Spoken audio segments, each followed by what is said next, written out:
Greetings, fellow mech warriors and Skye Ranger cadets. This is our second training video in the Mech Warrior Online tutorial series. In this video we'll be covering weapons and firing. Let me start off by saying that during these videos, anytime we reference a keystroke, we will be referring to the default settings for those keys. Now let's start by looking at the weapons console, which is on the bottom right hand side of the screen. This console gives us information about our weapons, including the firing groups, ranges, recharge, and ammo. We're going to start by looking at the firing groups. Every mech comes with 6 firing groups. To fire a weapon in a group, you will either use the mouse buttons for groups 1 and 2 respectively, or you will use the number keys on your keyboard for 1 through 6. Now, these numbers are not the ones on the keypad. Those are for speed. These are the ones above the Q, W, E, R, T, Y keys. To add a weapon or remove a weapon from a group, you will use the up and down arrow keys, left and right arrow keys, and the right control key. For instance, if I want to take the autocannon 20 out of the number 2 group, I will scroll down to the autocannon 20 by hitting down arrow twice, move over by using the right arrow key once, and then I will hit control. When that happens, you will notice that the number 2 next to the autocannon 20 has now become black instead of blue. This indicates that it is no longer part of the number 2 firing chain. It is still part of the number 1 firing chain because it is blue there. To add it back, I would simply hit control one more time. I'm going to go ahead and remove it from the chain and go back to the top. In this particular mech, if you look at the blue numbers, you will see that I have my medium lasers set up in chain 2, autocannon 20 is in 1, and my LRMs are in groups 3 and 4.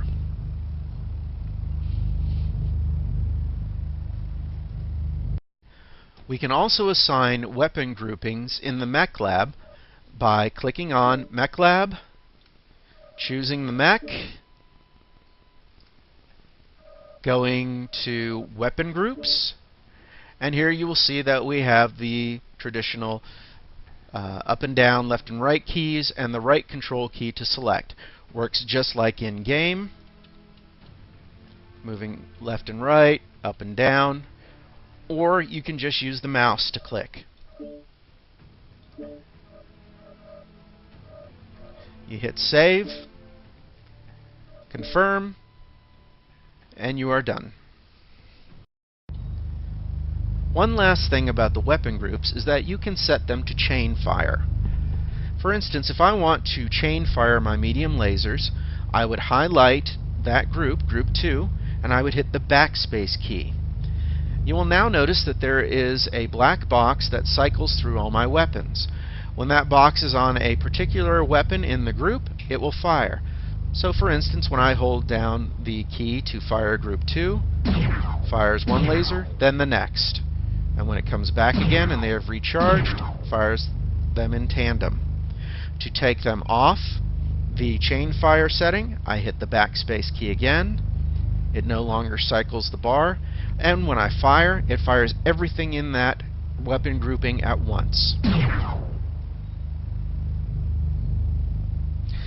To the right of the weapon names, you will notice that there are range increments. For instance, the medium lasers and autocannon 20 have a range of 270. That means that when I target something that is within that range, you will see that number turn green. I'm going to step up here and target this mech across the way. Now, you'll notice that my medium lasers and auto 20 are yellow instead of green. What that means is that these weapons are still within their maximum range, however they are not within their optimal firing range. I will still do damage with the weapon, but it will not be as much as if they were within the green optimal range. Next to the weapons themselves, you will see the recharge bar. Anytime I fire a weapon, it needs time to recharge. I'm going to fire my medium lasers. You'll notice that the bar turned red, and it slowly clears. While that bar is red, I cannot fire my medium lasers again. I have to wait for them to cycle. To the right of the recharge bar, you will see the ammo counter. Beam weapons and energy weapons like lasers and particle projectile cannons do not require ammunition, so they have the infinity symbol. However, things such as autocannons, machine guns, and missiles require ammunition, and you will see a count of your remaining shots next to the weapon. For instance, my autocannon 20 is sitting at 28 shots. When I fire it, that drops to 27. Missiles fire more than one shot per launcher, and the number of missiles fired at any one time is equal to the number of the launcher tubes. So I have LRM-15s loaded, which means that each time I hit the trigger, 15 missiles will be dispersed. So now I have 540 shots per launcher. I'm going to target this mech, fire, and you will notice that my count of available missiles has dropped by 15 in each launcher, from 540 down to 525. The last thing you'll notice at the bottom of the weapons console is AMS and Guardian ECM. These are not actually weapons, these are additional components added to the mech, which we will cover in a later video. The next thing we want to talk about is your targeting crosshairs. In the very center of the screen you will find your crosshairs, and in the center of those you will see a circle. What this represents is the crosshairs are your torso-mounted weapons. Your circle is your arm-mounted weapons. And as I move this about, you'll see that your arm-mounted weapons move about faster and are independent from your torso-mounted weapons. Additionally, your arm-mounted weapons have a wider range of motion than your torso. So if I try to hit something above me, you'll notice that my arm-mounted weapons will go higher than the torso. Same thing below, to the left, and to the right.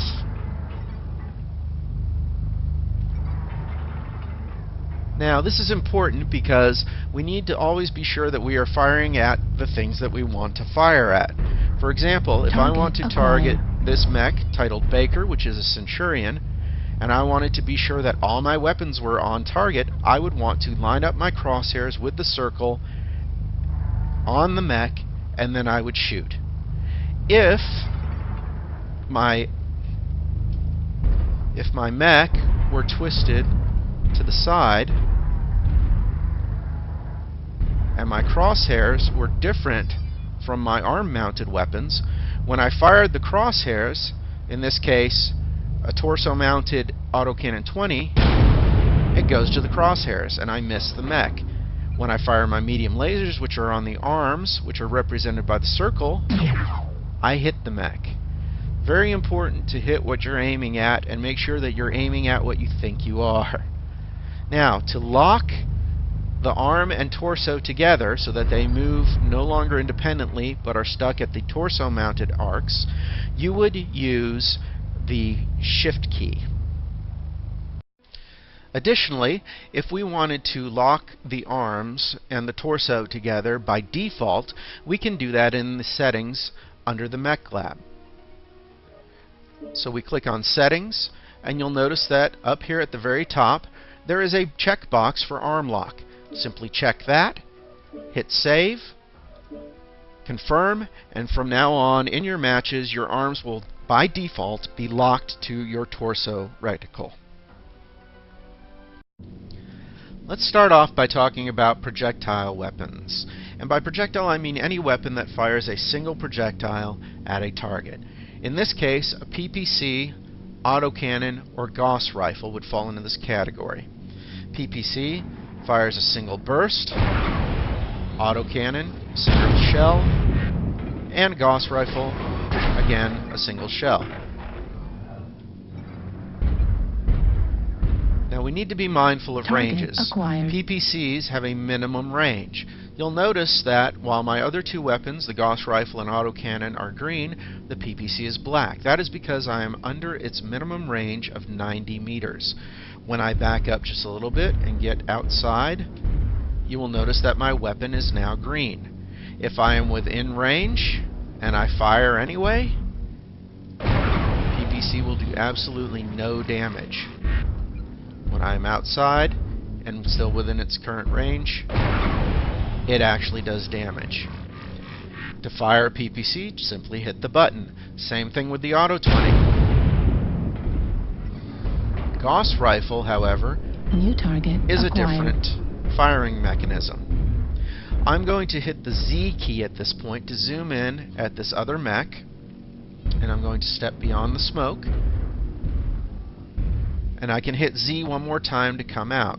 That's 3 ranges of zoom. 1, 2, and back to normal. To fire a Gauss rifle, I'm going to line up my target, and if I hit the button, you will see that nothing happens.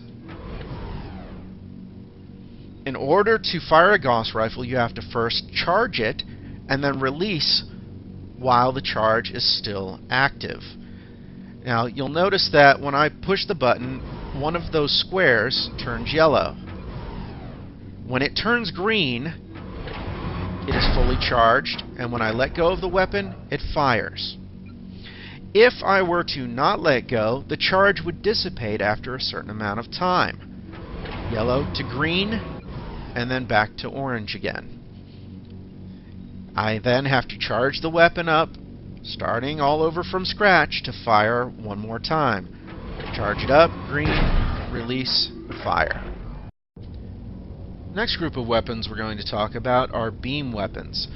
These are your lasers and pulse lasers.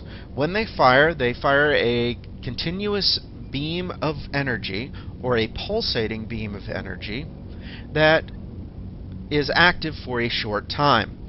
If you concentrate the beam in a single spot, it damages that spot for the full amount of damage of the laser. And that's the pulse. If, however, you move the laser around, it can damage multiple locations, but it will not do as much damage as if you concentrated it in a single area.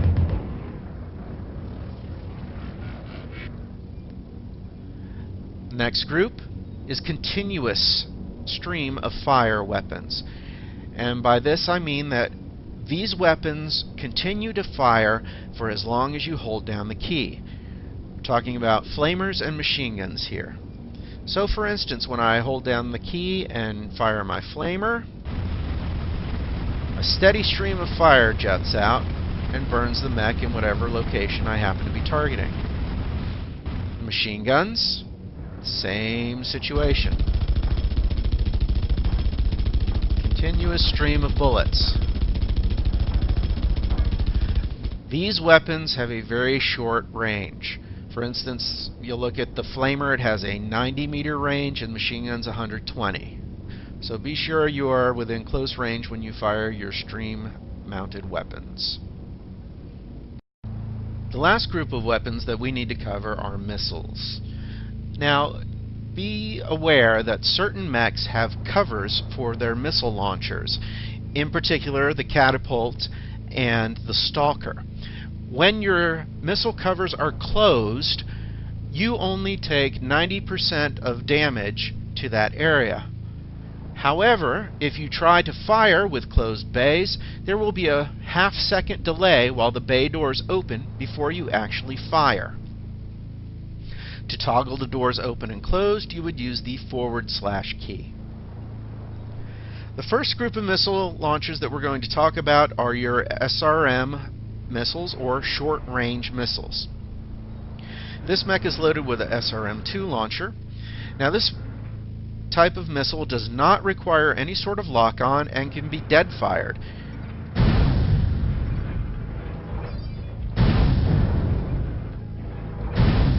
just goes wherever the crosshairs are pointing. Even if you move the crosshairs off, they will continue going straight. The second group is the streak short-range missiles. Now, the streak short-range missiles do require a lock-on. If I do not have a lock-on, you see that I've lost my lock-on there. I'm trying to fire and nothing happens. When I acquire a lock-on by the circles around my crosshairs turning red, I can then fire my streaks. Now, the interesting thing about streaks is, so long as I have a lock-on, even if I'm not focused with my reticles on the target, they will still fire and hit. See, I could be facing over here, and they will still hit the target. But if I lose my lock-on, won't target at all. Now, short-range missiles, as the name implies, has a short range. The next thing we're going to look at is long-range missiles. Long-range missiles have a minimum range, which means that so long as I am within 180 meters of my target, they will not lock on and they will not do any damage. I can still fire them. For instance, I fire my LRM-5, and even though it hit, no damage was delivered to the target. To actually damage the target, I need to back up beyond 180 meters. You'll notice my LRM turned green, and now when I fire, they hit and do damage. I can direct fire the weapons, meaning that I don't need a lock-on, and like the SRMs, they will just go wherever I point it. The next thing is if I have a lock-on and I fire, they will go wherever I have the lock-on. Additionally, they have an indirect fire, which means that my teammate could have targeted this person, and I might be hiding behind a ridge or behind a building or something along those lines. I do not actually see the target at all, but because my teammate has him locked and I am able to lock him by pressing the R key, acquired. When I achieve a lock, even through a building or behind a hill, when I fire, my LRMs will arc over the building or over the hill to hit the target. Now, if in mid-flight I lose my lock, the missiles will continue traveling, but they will only go to the last location targeted in flight before I lost the lock. So if the mech moves, they're not going to hit. They're going to go to the last location that they knew of before I lost the lock. If my teammate reacquires the mech and I'm able to reacquire my lock before the missiles have finished their trajectory, they will pick up the target again, veer in, and strike the target for damage, so long as I get my lock back. That is indirect fire of LRMs. And that concludes our video section on weapons fire. Good luck, good hunting, and we'll see you on the field, Mech Warriors.